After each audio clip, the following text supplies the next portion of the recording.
Toby Eunice, in what can best be described as a semi-disastrous evening, but it's all Michael's fault.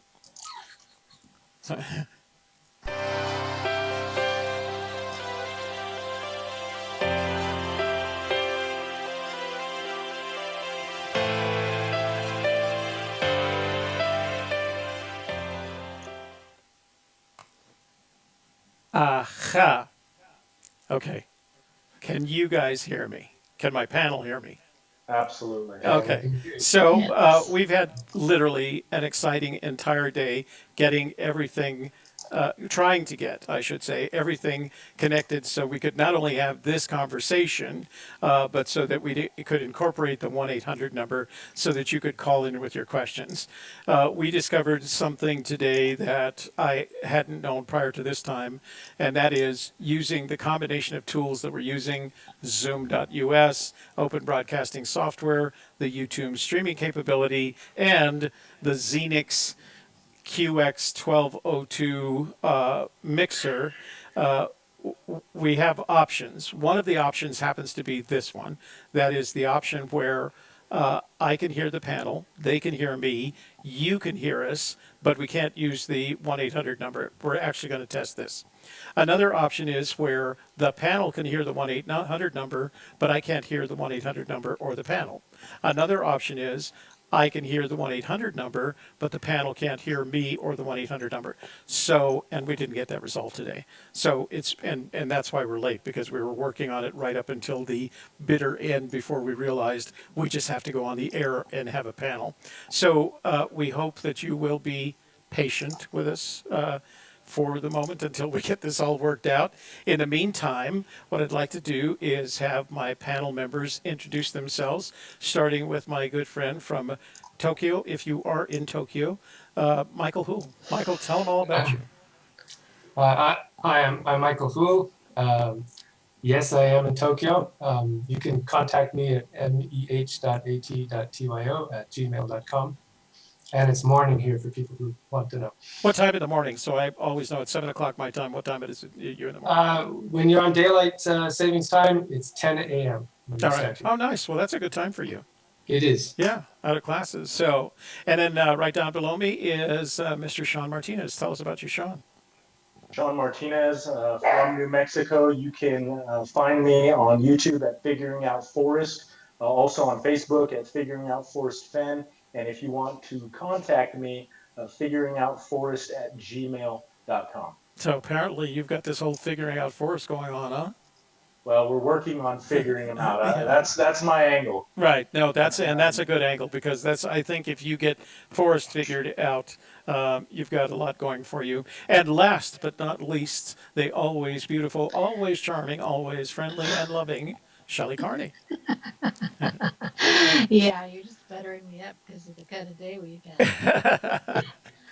Well, I'm Shelley Carney. I'm a relationship coach. Toby and I have a show on the softer side, and that will be out tomorrow night live at 7 o'clock. And I hope you'll join us there at thesofterside.me. So Shelley won't say this, but she probably hasn't forgiven me yet for asking her to count to 10 the number of times I asked her to count to 10 today so that we could get the audio. The same as Sean. I had him doing the same thing.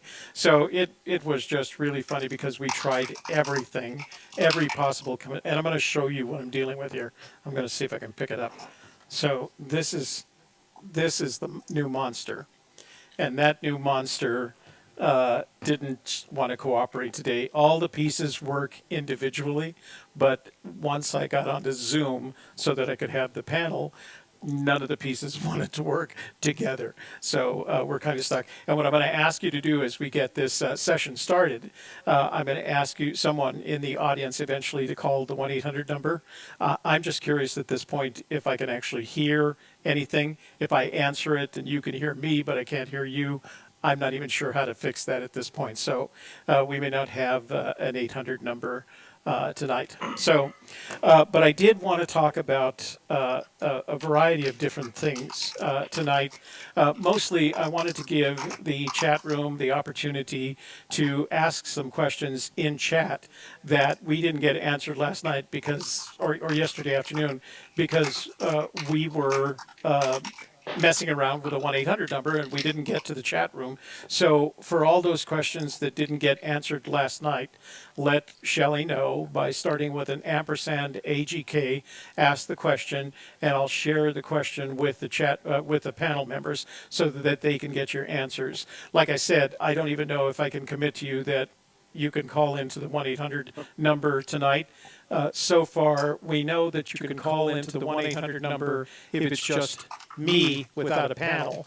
We're not doing that tonight. We have the panel. And unfortunately, I don't think the 1-800 number plus Zoom plus the panel is going to work. So, but if anybody wants to try to call the 1-800 number, you see it in the title banner above the screen. It's 1-800-947-1043. Call and we'll try something out. Let's see if it happens. If not, we'll hang up and tell you that we can't use it tonight. So, all right, Michael, the last time you and I talked, you had returned from your trip to the U.S. We talked a little bit about that. We actually interviewed you soon after that on the panel. Then you had to do some traveling for work. And I felt like because of the It's All About You interview that we had done, a lot of your thinking had seeped, if you will, into the Fen community. The phrase cunningly hidden is now a standardized phrase in the community. So the first question is, what are your thoughts on how your perception of the search has evolved since you've gotten back home and you've had time to think about it? Okay, so the perception of the search versus the perception of my own search. Both, actually. Let's do it both. Okay, so the perception of the search in general. Well, I think the big event for the last month has, of course, been the fundraiser and the things that go around. So I think the community has found itself in an interesting and new way because of this. But as far as oh, I hear a phone call. You can hear a phone call? That's interesting. I can hear it. Okay. So, ladies and gentlemen, one of the things is if your number is restricted or private, we won't answer the call. We have to be able to see your number in order to answer the call. All right? K-Pro says that everyone is echoing, by the way, too. Oh, everyone is echoing. Okay, so let me go to the chat room and take a look at that and that. Over the last minute, they're saying that it got It worse. started echoing, huh? Oh yeah. Let's see.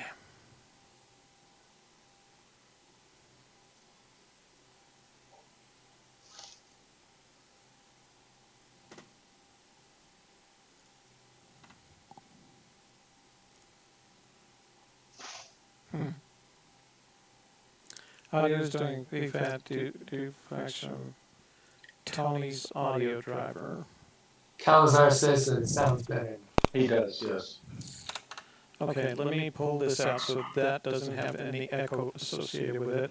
Tell me, you guys, if the echo gets any better as of this point, because what I've done is I've literally pulled that off. They're saying it sounds better. All right, let's try it. It does not do the radio voice, it echoes. Okay.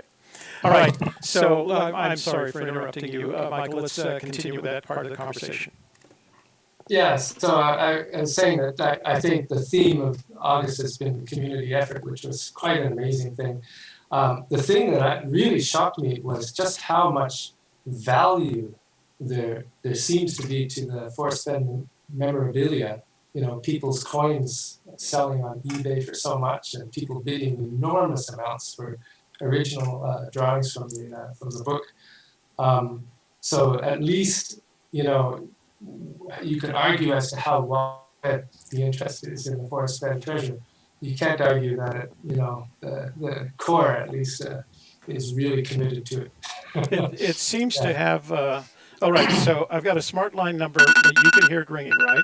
Mm-hmm. So here's what's interesting. I have a feeling you'll be able to hear this call, But you won't. but I won't. Hello, caller. Can you hear me? If you can, Please give us your name and from which state you are calling.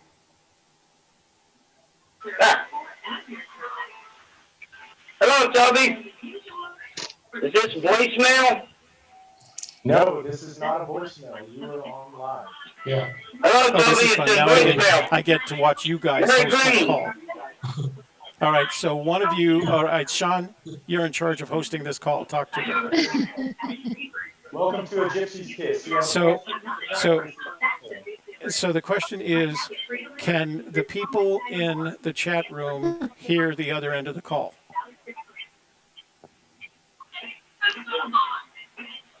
So tell us that.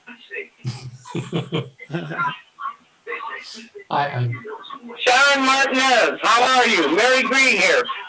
Doing good. How are you doing, Mary Green? Oh, it's Mary Green, and I can't talk to her. Hello, Mary Green. How are you doing this evening? Did you call in I with a can't hear you, Sharon Martinez. okay. So she, Sharon Martinez, I cannot hear you. Toby, Yeah, she cannot hear Sean. She cannot hear us. We can hear her. You can't hear her, but she can't hear us. all right. So I'm going to try Hello, I something. can hear Hang you on. now. I'm going to Oh, turn. now she says she can hear us. Okay, so I'm still going to try something. Me or I'm going to try something. And the something I'm going to try is I'm going to turn you guys off for a second. I'm going to talk to Mary Green, I think. Very And good. then I'll come back to you with a question, okay? Let me try it.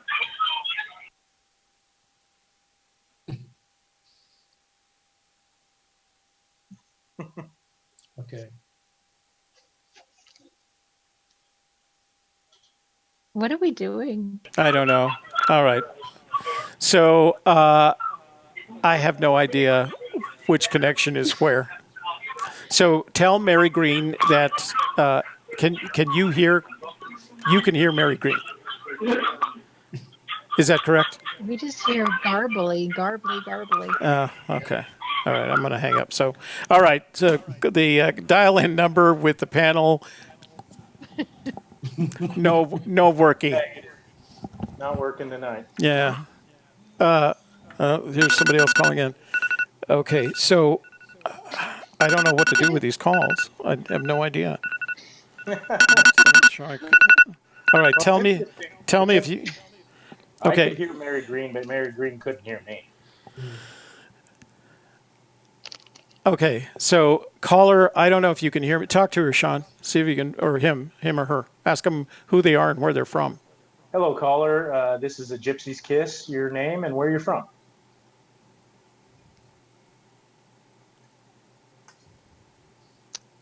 And there was silence. And then there was silence. Oh, they hung up. They hung up. All right. There we go. Oh, it's Christy. All right. So Christy's going to work with us here. Very good. All right. So, Christy, can you hear Toby? Hello. Talk to her, Sean. Hi, Christy. Thanks for calling in. Can you hear me? Can you hear Toby or anyone else on the panel? Nothing from Christy. No. Nope. Wait, you got to give her that delay. So ask her again to tell you what she's hearing. Christy, thanks for calling in. What are you hearing right now? Nothing. Still nothing. All right, hold on.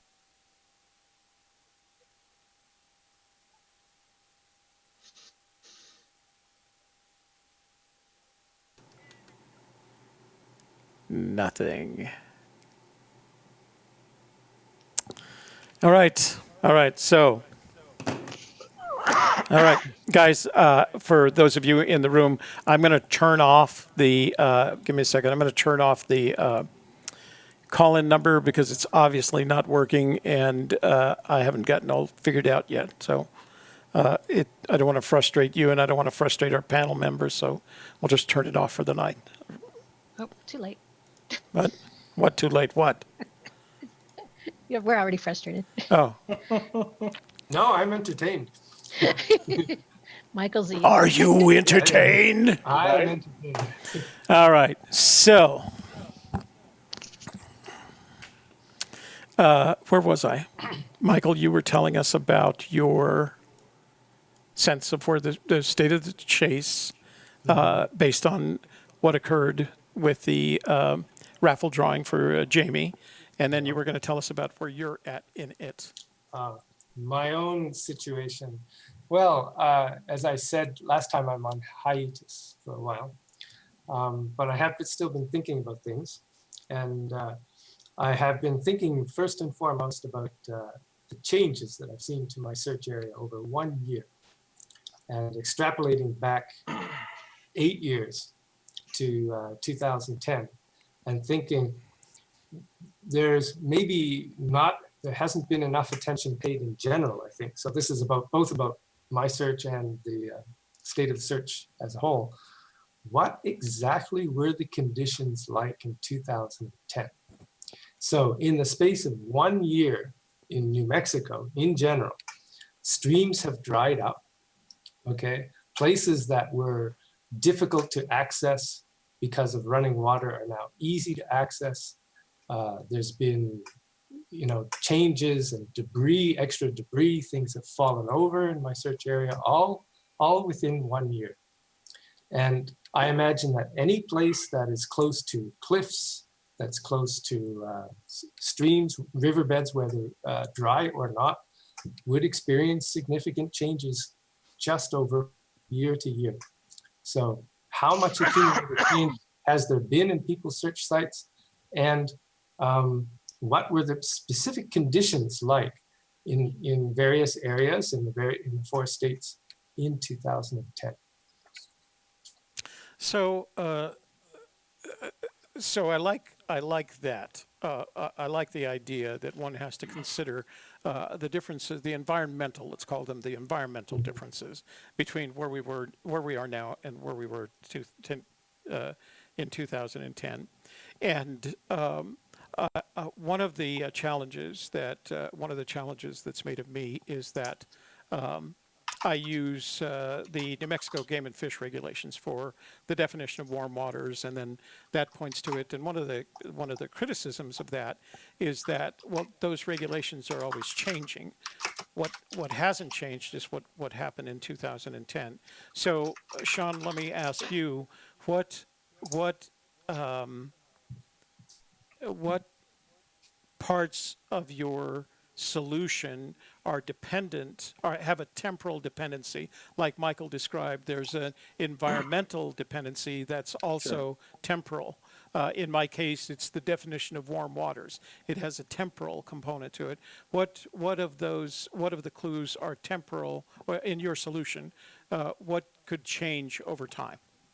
Well, I agree with Michael in regards to the changing climate from 1 year to the next. I've lived in New Mexico all of my life, and of course, going hunting and fishing north of Santa Fe, I've noticed the sometimes major differences from 1 year to the next. I do know that Sasha from Fen Treasure Hunters experienced a fallen tree, I believe, from one weekend to the next weekend. So, I mean, those things do happen, they do occur.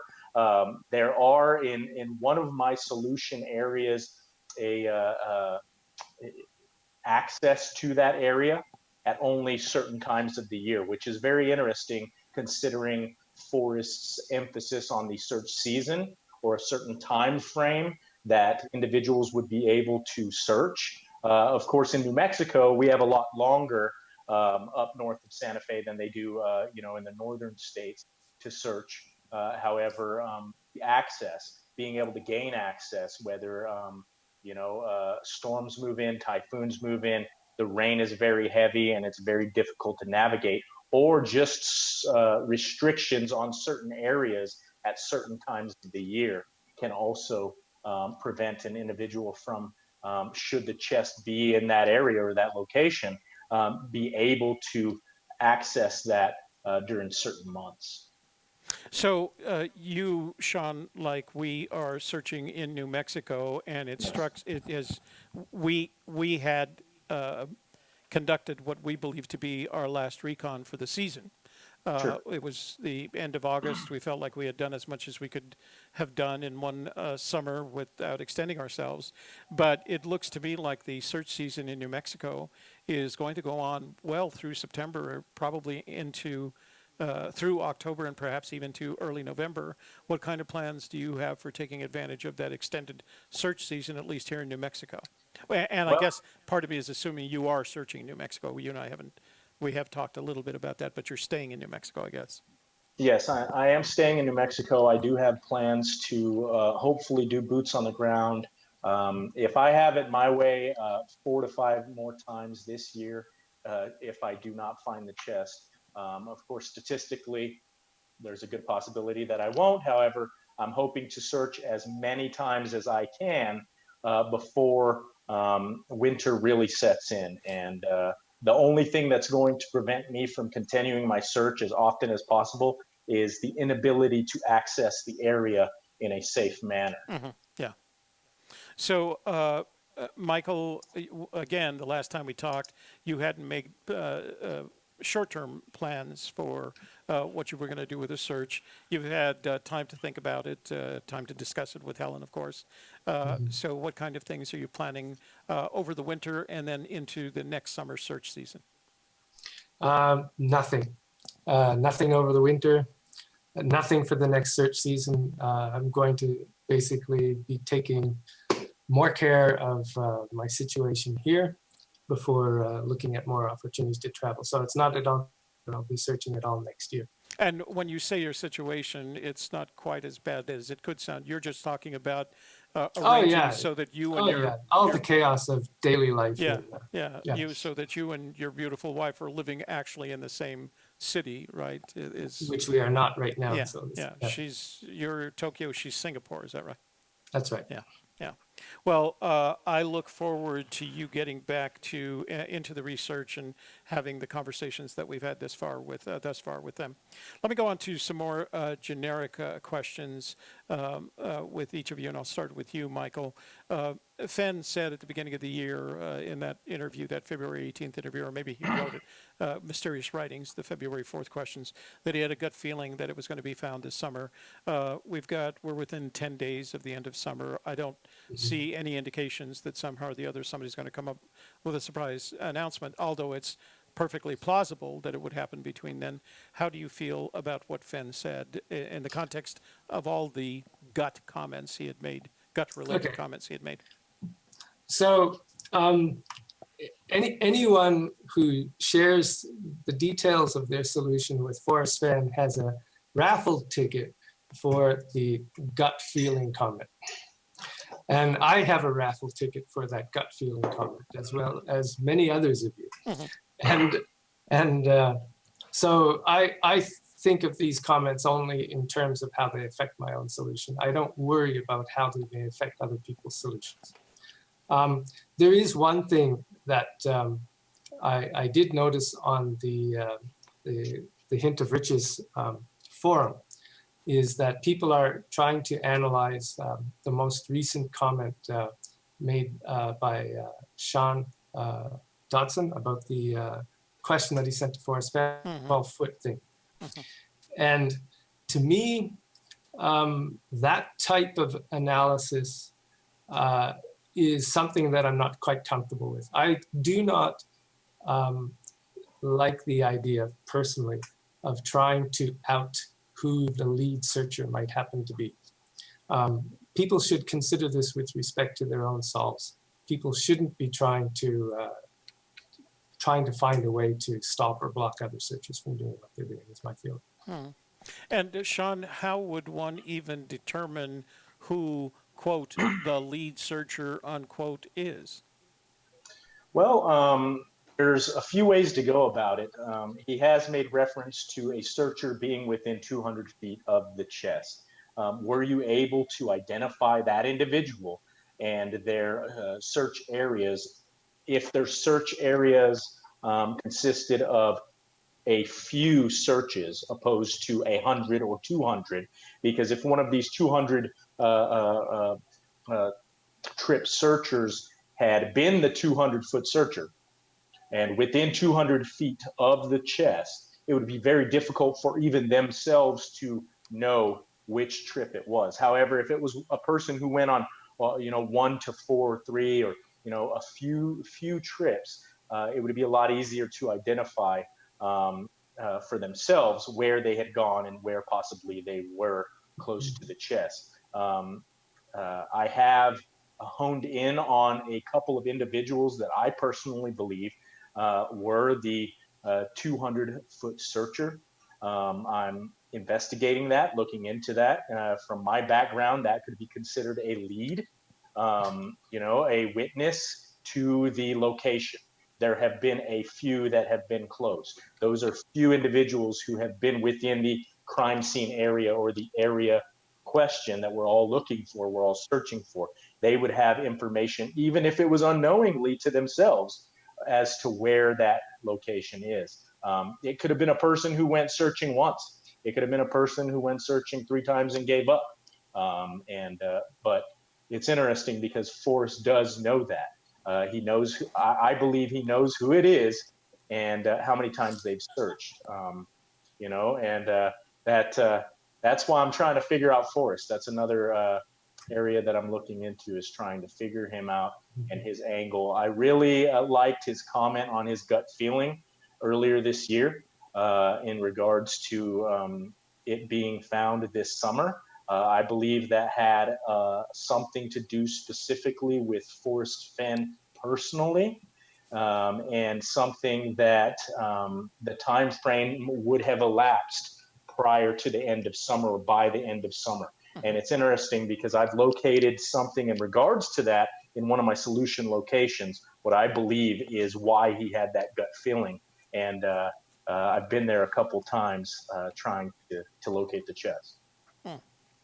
So, one of the things that I find confounding is that Fenn had used that 200-foot remark back in before I started searching. So Yes. I knew I wasn't within 200 feet. Sure. On the other hand, there was someone, when there weren't nearly as many searchers, that was within 200 feet, and let's say it was the summer of 2013, and I'm cutting some slack. I think it was probably more the summer of 2012. The question that I have, and it's going to be a hypothetical answer, is if someone knew, if Fenn announced that someone prior to the time of that announcement had been within 200 feet of a treasure, why hasn't that treasure hunter returned literally to every spot that they were? Because most treasure hunters aren't looking in 20 different spots. Most treasure hunters are going back to the same spot 20 times, right?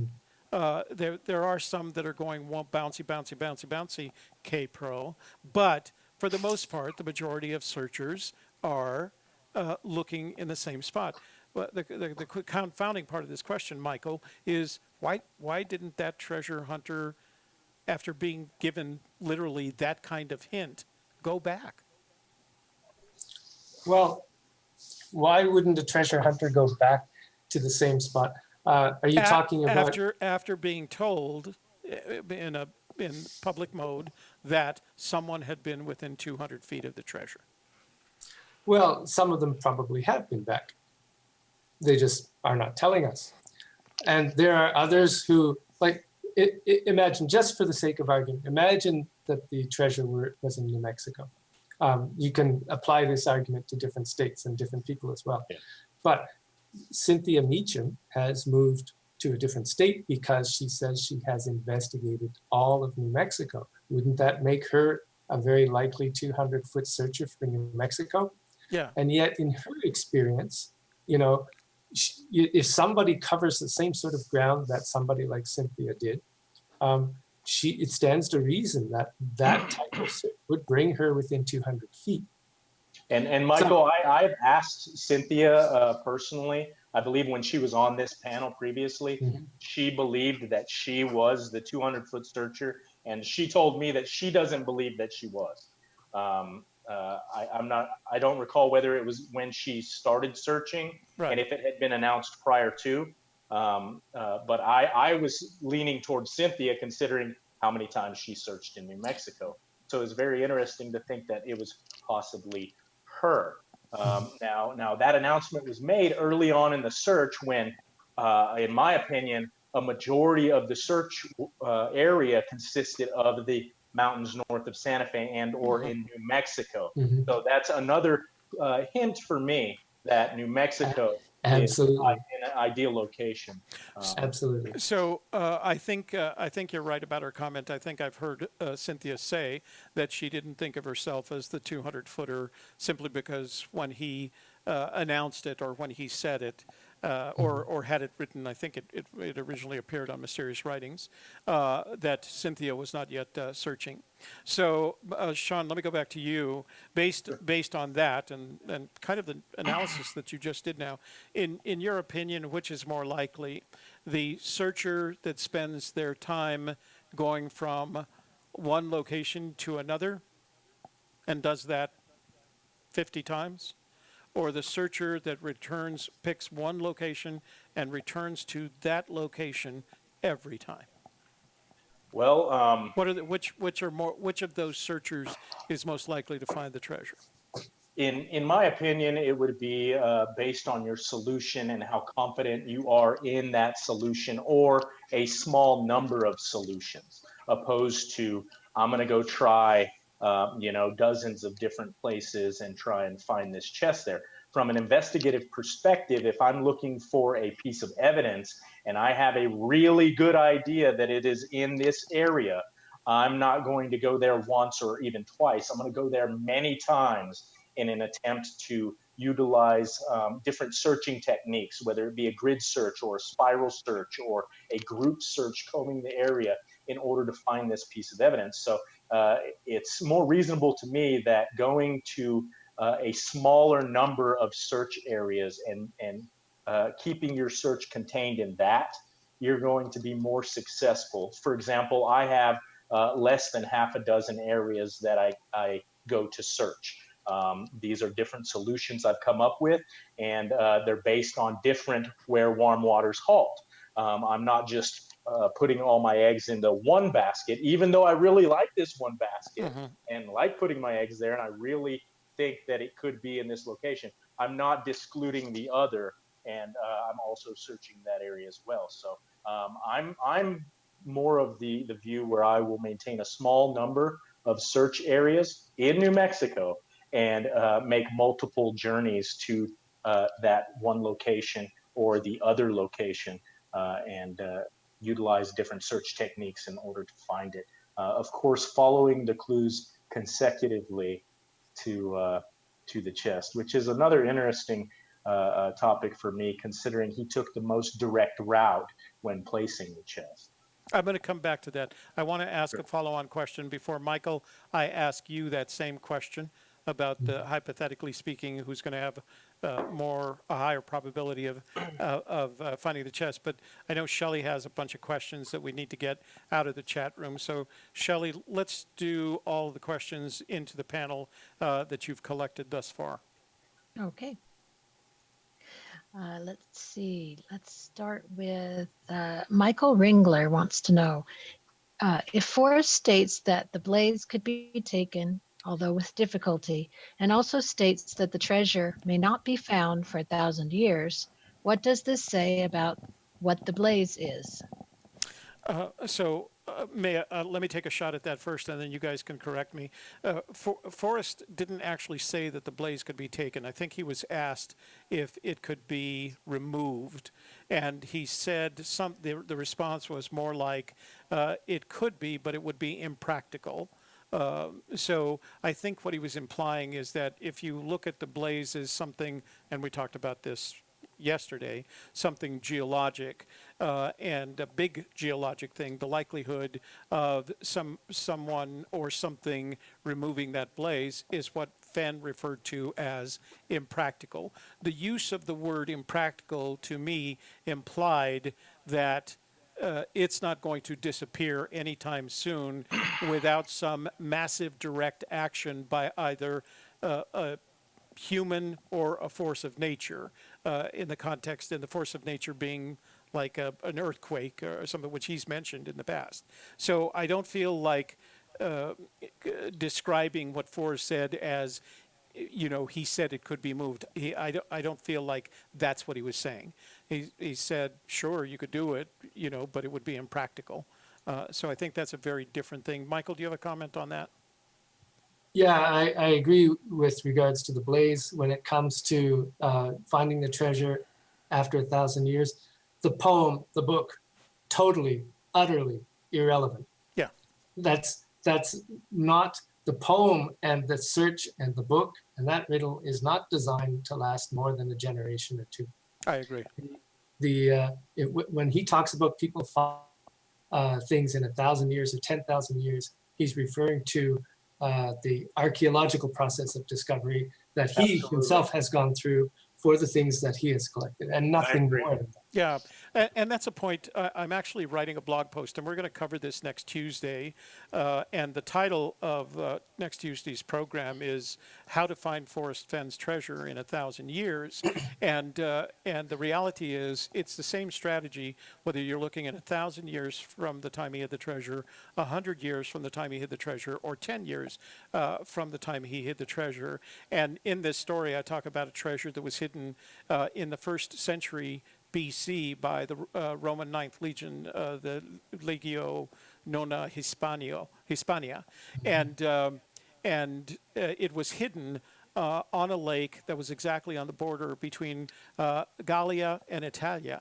And the simple fact of the matter is, if you had to go back, if that was it was 2 millennia ago, of course, you would go back to that time to research it in the context. And I think that's the archaeological component that Michael is describing. The same is true. The same idea is true whether it's 2,000 years, 1,000 years, 100 years, or 10 years. You have to perform an archaeological based research and go back to the period of time in which the book and the poem were written.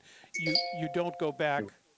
You don't do your research based on looking at a map of Europe today, for example. So I think you're right in that, and I think that in that 1,000-year time frame, nothing. And if you look at the one that I'm going to be using as an example on Tuesday, nothing as described as giving you hints and clues to where the treasure might be exists anymore. So you're going to have to go back to that period and suss it out, So there was a follow-on question that I had for you. No, Shelley has. Let's do Shelley's. I want to get as many questions out of the room as we can because we ignored them yesterday, and I don't want to do that again today. I just wanted to say that Laddie Addy gave us 1999 in Super Chat. There was no question attached, but thank you to Laddie Addy for that. Oh, thank you, Laddie. We appreciate it. Steve is asking Sean Martinez, how would you identify your suspect if they haven't noted his or her solve?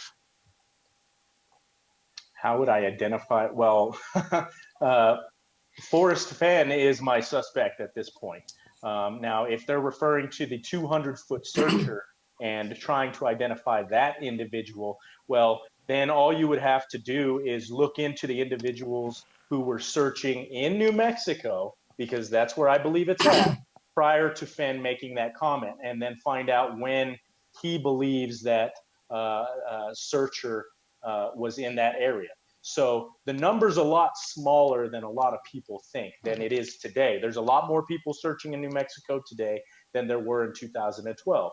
There's a lot more people in the entire search community today. So that was, in my opinion, a little slip up on his part. Now, not a lot of people give very much credit or weight to the 200-foot searcher, but from an investigative perspective, that is a key witness to the area where the chest was. So being able to deduce who was searching in the areas I believe that it may be located, which shrinks that down even more, those who are searching in the areas that I believe the poem leads you to, and talking to them would assist in that. So I hope that answers their question. Let me go back. Michael, go ahead. You wanted to comment? Yeah, I wanted to add to this. Okay, so accepting the New Mexico restriction, Cynthia has been everywhere. Everywhere. Cynthia tells everywhere she goes to Forest, whether it's open or not. Absolutely. So I don't think this 200-foot thing has any value. Very good. So interesting. So our perception of the 200-foot thing is that the 200-foot, 500-foot comment in different, two clues, they passed it, all of that. That to us, we treat it like the 10th clue. We think there's an interesting component to that. Well, Shelley, and when you get to the point where you believe you've identified who that 200-foot searcher is, and not only that, but they were searching in the area that you have yourself put together and pulled from the poem, it kind of gives that me individually a lot more weight to why I would continue searching in that area. and you just identified Toby and Shelley's search strategy. That and kidnapping and holding them hostage, but that's not here now. But I wanted to ask you, I keep wanting to ask you a question, Sean, and that is, do you treat, and this is a yes, no, but expand on it if you want, do you treat the clues like pieces of evidence in the context of your solution? I do. How do they fit? Yeah. They fit very well. I try not to disclude anything in the poem. For example, the very last stanza, I believe, has a key there. And that's just from being boots on the ground in one of my search locations, saying over and over and over to myself, look quickly down, look quickly down, look quickly down. And it just dawned upon me that I believe once you get to that look quickly down area, you're there. You're in the area. You may be within 200 feet of the chest, but there may be one small additional step to unlocking the final location of where the chest is at. And just looking quickly down for me wasn't sinking, and I wasn't getting that. I hate to use the word gut feeling, but I got the gut feeling that I was in the right area, but I was not getting that gut feeling that I was going to find it because I was missing the last thing. And I may have been 100 miles away or 200 miles or 900 miles away from the chest. But I'm treating it as if I'm pursuing it with confidence, and that if I just walked all this way into this area, it's got to be here somewhere, and I'm looking for it in that way. So I believe that last stanza has some very important information that needs to be deduced and unlocked to unlock that chest. So, Michael, did you want to add something to that before I go back to Shelley? No, I better not. Otherwise, I'll be talking for an hour. Oh, okay. All right. All right. Shelley. We've talked about this final step thing before. Oh, no. We have. Yeah. So, Shelley, go back. Let's go back to the room and get some more questions from the room. I promised we'd get them done. Well, I'm going to combine two of them here. Okay. Sekar says, so who is the top candidate? Who were the prominent searchers in 2012? And JT says, isn't the consensus in the community that Stephanie 30acre is most probably the searcher that Fenn was referring to? Let me address that because I was one of the people that was both at Moby Dickens and the Collected Works bookstore in late October. And there were two comments that Fenn made at those events. He made one at the Collected Works and one at Moby Dickens. And they both revolved, and I'm going to paraphrase them because I don't remember them specifically. At some point, Stephanie, who was at Collected Works, asked the question almost casually, almost jokingly, and said, so who's been closer, me or Dale?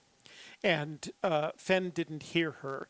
And so Michael McGarity acted as interpreter, and he said to Fenn, she asked, and Fenn knew who was asking the question, she asked who's been closer, she or Dale? And Fenn looked at him, and he didn't answer her. He looked out into the audience and then back to Michael McGarity, and he said, if I told her that, she'd have a heart attack. And not everybody heard the complete answer because they were kind of laughing at the question. And the only reason I heard it is because my microphone was on his table and I had my headphones on. So it wasn't until the following day that I posted that video that everybody heard the set of comments. And immediately after that, Stephanie 30acre very wisely took down all the content that was on her blog that indicated where she had been searching up until that point. A few days later, November 2nd, at Moby Dickens, he was asked a very similar question, and he used, again, I can't remember, you can go back to the Moby Dickens video, and he said something very similar. If I told you that, she'd have a heart attack. And I think it was those two comments, one at Collected Works and one at Moby Dickens, that gave everyone at the time the impression that Stephanie had been close. And so everybody tore up the internet looking to see if they could find what she had videos and maps and descriptions and photographs of all the places that she had been to that point. And if I remember correctly, she had searched not only in the Montana, Wyoming area, but in the New Mexico area as well. And all of that stuff was gone because I think she was concerned that he was telling her in some way that she was very close to the treasure. So, and then it just, the whole topic kind of died out in its own time. If there was an early, a pre-2000, I call it pre-Rocky Mountains because Fenn discovered the Rocky Mountains in 2013. If there was a did. pardon me? I said he did. Yeah. If there was a pre-2013 candidate for 200-footer, I would have guessed Stephanie 30acre. So, commentary, either one of you? No, you don't go back that far. Before No, my sir. time. Yeah, before my time. It's just those old guys. All I right, have Shelley. I have some things I could say, but I'll just keep them to myself. All right. Okay. Shelley, more questions from the room? I have a couple of questions for Sean Martinez, one from Steve and one from Goldilocks. Okay. I'll put them together. So Sean, what's the chance that you are susceptible to confirmation bias and how would you know? And how can you take into account the hundreds of searchers and witnesses who are not on these forums? How could you interview them? Well, I think I answered the second question previously. I would just focus on those prior to 2013 or prior to Fenn making that statement. Confirmation bias, I believe that Forrest wants the person who finds it to be confident in their search. So if all of us treat every search as if we are going to find it and we are correct in this solution, it's going to not only be more beneficial for us enjoying the time and receiving a treasure from the search and being out there in the woods and in the rain and being able to experience the treasure of that. It's going to be better for us than going in with well, maybe I'll find it, maybe I won't. But if we have that excitement and that spirit of just adventure as we get out there and look for it, I believe it's going to be a lot more beneficial for us. And sometimes things can't be confirmed right away.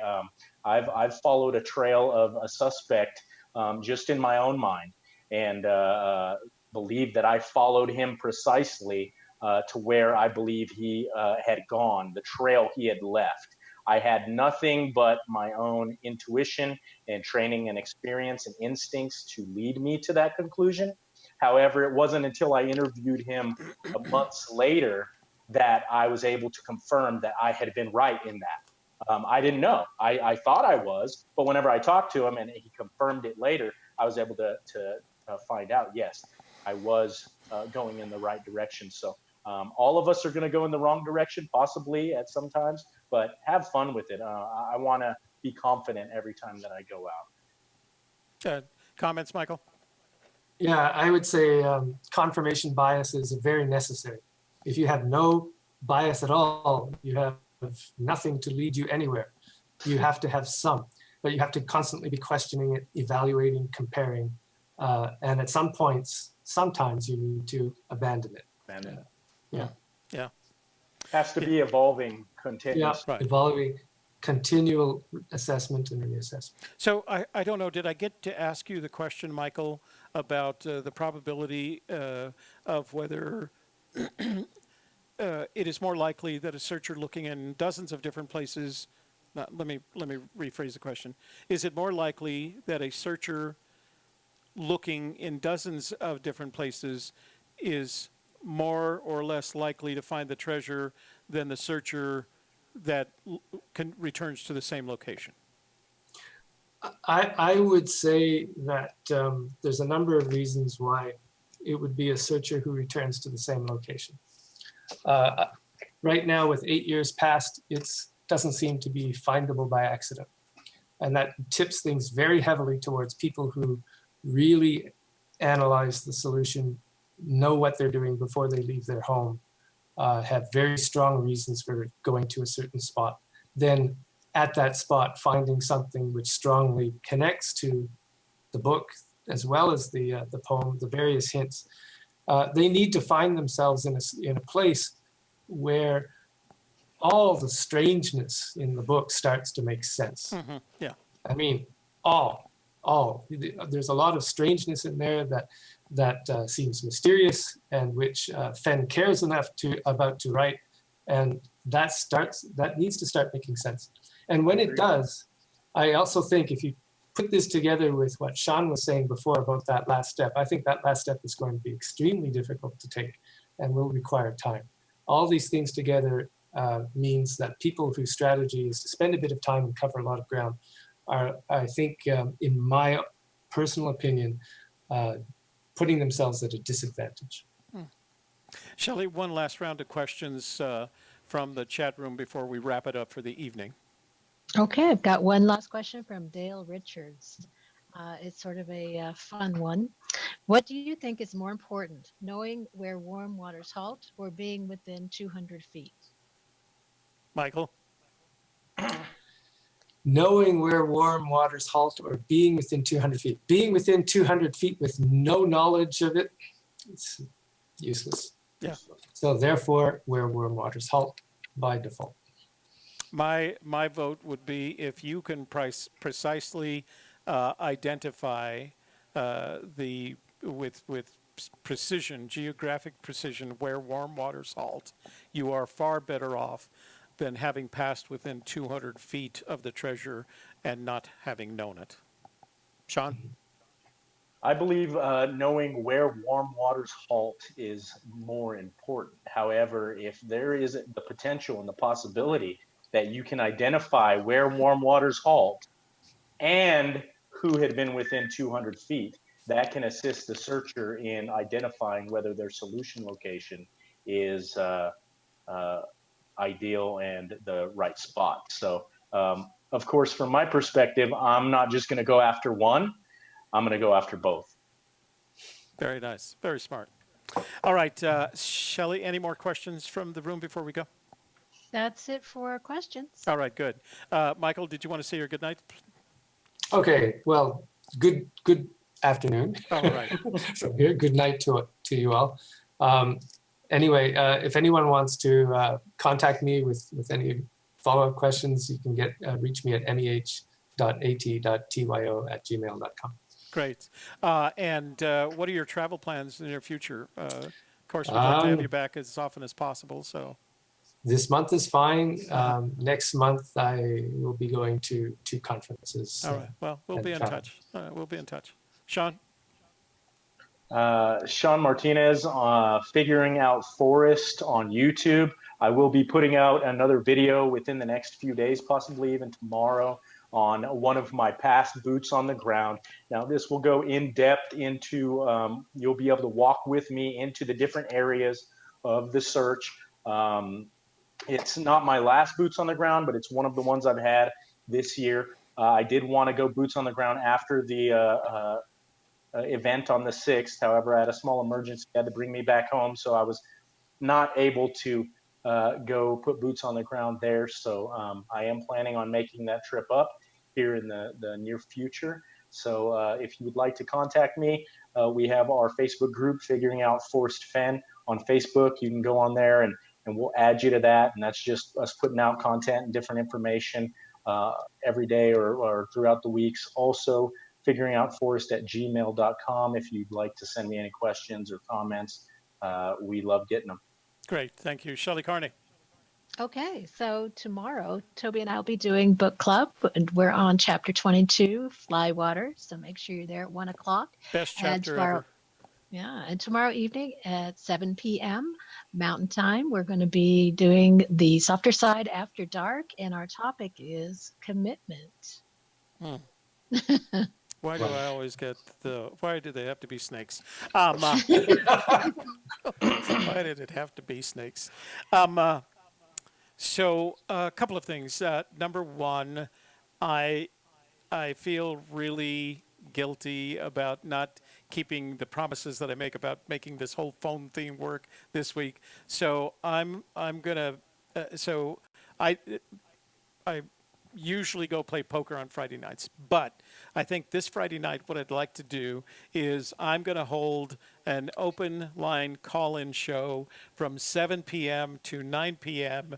Mountain Daylight Time. We'll have 2 hours. I will be the only one on the call because right now that's the only thing I can commit to because that's as far as I've gotten with this box here.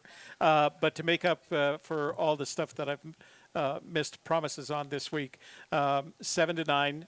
We, of course, as Shelley mentioned, have book club tomorrow. Flywater is a wonderful and wonderfully informative chapter. And on Friday, we release our most recent episode of It's All About You at 1 o'clock. And then special programming announcement that wasn't on our lineup. I will be live with hopefully Shelley in the chat room. Can I count on you from 7 to 9 on Friday? Or do you guys have plans? Sure. All right, okay.